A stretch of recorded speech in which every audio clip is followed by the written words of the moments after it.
Welcome back to the Federal Executive Forum on Federal News Network. We're talking about all things cyber. We're talking specifically about priorities. And Jim, I wanted to give you an opportunity to highlight a couple of priorities that are happening over at Fortinet.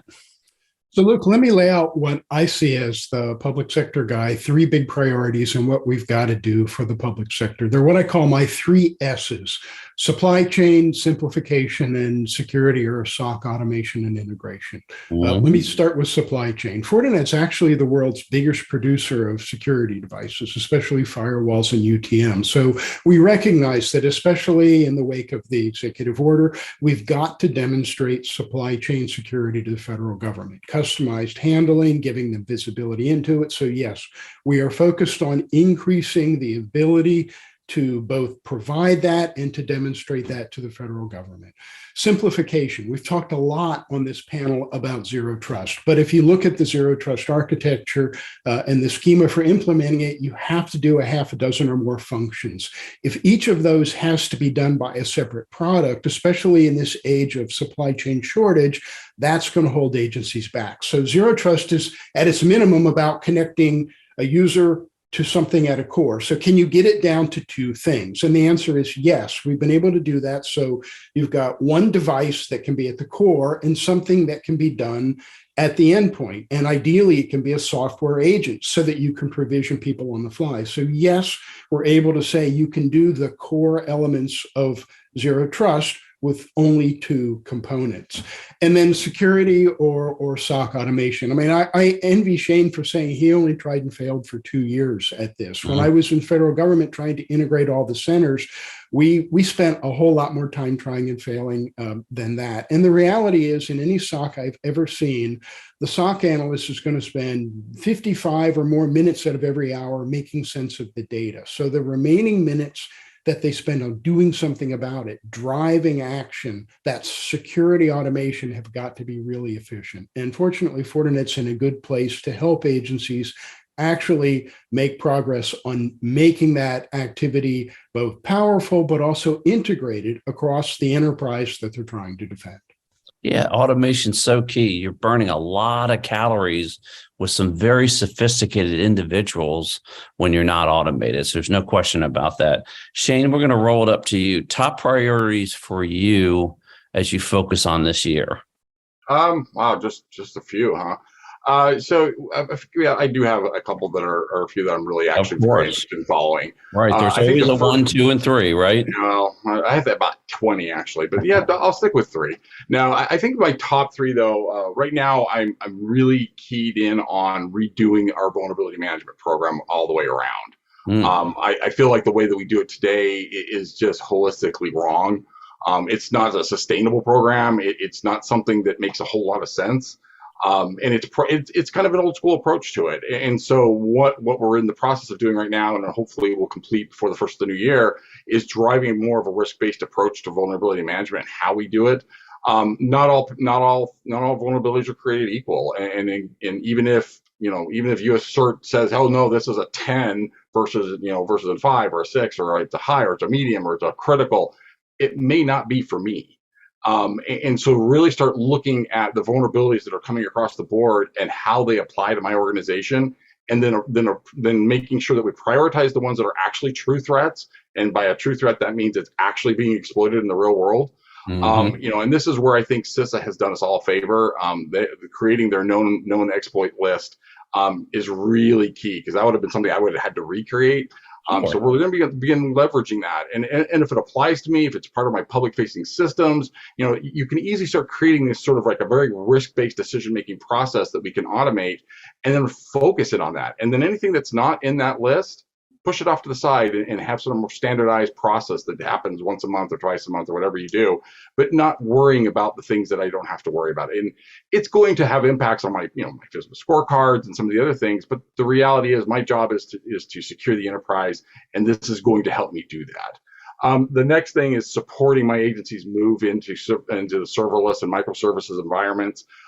We are in the process of doing that. We've done it, actually, I should say, for some of our systems. And then now we're also starting to really toy around with the serverless side of it. That's a whole new world for security. It serverless especially defies all kinds of FISMA boundaries. It's exceptionally difficult to classify and to understand according to traditional FISMA boundaries. So redefining how we look at systems and what a system really truly is under that guidance is going to be a challenge for us. It's going to be a focus item for us because it's the only way we have to figure out a way to deal with it. Because we're going that direction whether I like it or not. It makes good sense. There's a lot of reasons why serverless is such a great thing from a security perspective. But at the same time, we are a federal agency. We need to comply with the laws and policies of the federal government. And we need to figure out how to make that balance. And so that's going to be a big initiative for us. And I think the last thing, and I've talked so much about it, so I don't want to spend too much time, is really driving further into the automated world. One of my big pushes this next year is going to be the integration of cyber intelligence. We are a huge, I started building my cyber intelligence program about 2 years ago, right before SolarWinds hit. And it paid such dividends during the SolarWinds incident response, and has continued to do so. So we've been expanding that on a continual basis. We started out with a single analyst on that. I'm now up to 6 analysts and a federal lead, and really building that program and then automating it into all levels, ensuring that because for me, intelligence is only valuable if it's applicable to the environment, it's actionable, meaning I can actually do something about it, and it's timely. And so making sure that I can apply that intelligence in the right way, in the right time, is really critical for me over this next year. So those are kind of my big 3 I think we're pushing towards. Top 3 items, very laser focused, super important. We really do appreciate it. Hey, we only have a few more minutes, so we're going to have to wrap it up here. We always like to end with this one, and I'm going to ask both Zafar and Jim, you can sort of weave in your top priorities and sort of that longer term into your answers here. Zafar, I'm going to start with you. Tell us, fast forward 3 years, what's it going to look like at that point? What's the demand signal that you all are getting? Maybe stuff that's coming out of the Petri dish. What's that operating environment look like from where you all sit? Yeah, sure. So for us, one of our biggest areas of investment is we're not a cybersecurity company, so we're heavily looking into partnering with commercial software companies and system integrators to build tooling on top of our Lakehouse platform to produce more cybersecurity products that run on the Lakehouse to deliver additional capability to our customers. And an example of that today is a company like Abnormal Security. They have an AI product that analyzes over 50,000 signals to detect and remediate email attacks that runs on Databricks. So we're always looking to expand and add such partners so that we have additional capability to around cybersecurity. And we want more partners similar to cybersecurity. So we've even started making investments into cybersecurity companies from our venture arm to help fund startups building products on top of the Lakehouse. And I think in the next few years, you'll see fully fledged SIMs that run on the Lakehouse as well. So that will be some of the interesting development there. Wow, sounds super exciting. Jim, how about at Fortinet? Same question. What's it going to look like from where you all sit 3 years from now? So, Luke, I think I've already talked about this trend, convergence of networking and security. I think the paradigm is starting to shift where we're going to move towards a state where it doesn't matter where the user, the device, the data, and the computing resource are. You're going to have to be able to connect those 4 elements, and you're going to have to be able to do those securely. So it doesn't matter whether we're talking about edge computing, cloud computing, that is going to become the normal operating posture. The second element is AI, and I'm surprised we've made it through this whole panel without anybody mentioning the word AI. We've got a lot of experience collectively at doing this. So, and as AI becomes more powerful, it's becoming more portable. So it's also becoming something that you can deploy across that ecosystem. It's a simpler problem in my experience to do this in edge computing. It's not the same degree of complexity. And then to build on what Zafir said, the third thing is partnership. In my federal career, I saw that no agency could do this alone. Now that I'm in the private sector, I see that no company can do this fully on its own. We're stronger and more effective together. The paradigm has really got to shift to saying cybersecurity is a team sport. Yeah, and I really do love the partnership and the fact that CISO community is really coming together to solve these things holistically. Janelle, paint a picture of the future. What's it going to look like in 3 years now? You've got a lot of different activities underway. Where do you want to be in 3 years when you sort of look around USDA? So two things I'd like to highlight. First, people. Right. Really want to work towards closing the cybersecurity skills gap in USDA, and then across the federal space, working with other federal agencies. And through training, that's going to allow our cybersecurity warriors to hit the ground running. And so we're really focused on doing that. Providing training, making sure role-based training is in place, and in an effort to transition folks from a more compliance-based skill set to looking more at things through the technical lens, because that's where we're going. No more check the box, even if it's using one of our specialized tools to check the box. We really need to look at things from a technical aspect. The other thing is to retain those workers through tangible incentives like CyberPay. We're in constant competition with our private sector partners. There's a high demand for cybersecurity. Just trying to figure out how we get those folks and how we keep them.